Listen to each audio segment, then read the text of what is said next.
Well, as Russia wages a disastrous war on NATO's doorstep, the alliance is holding its largest military exercise in the Arctic since the Cold War.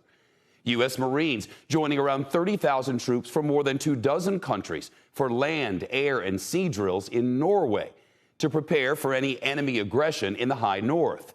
It's called Cold Response, and NBC's Courtney Kuby has an exclusive front row seat. Tonight, troops from NATO countries are descending across Europe.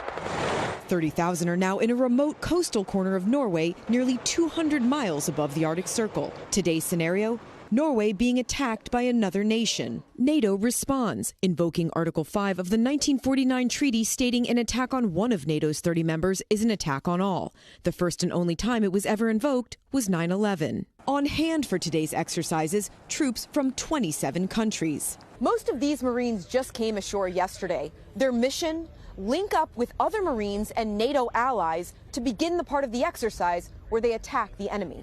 Simulated attacks coming from air, land, and sea.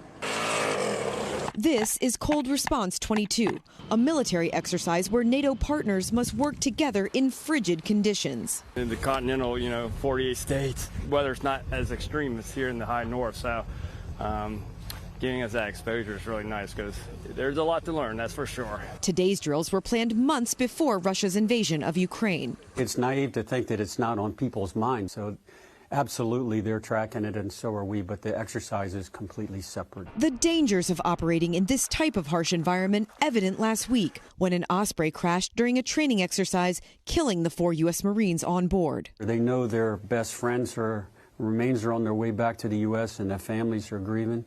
Here, the challenge, as always, is to stay focused on the training, on the mission at hand. A mission preparing them for real-world scenarios. And as the war unfolds in Europe, the stakes feel even higher. Tensions here in Eastern Europe remain extremely high. And while this exercise is conducted every other year, this one has taken on not only new meaning, but new urgency.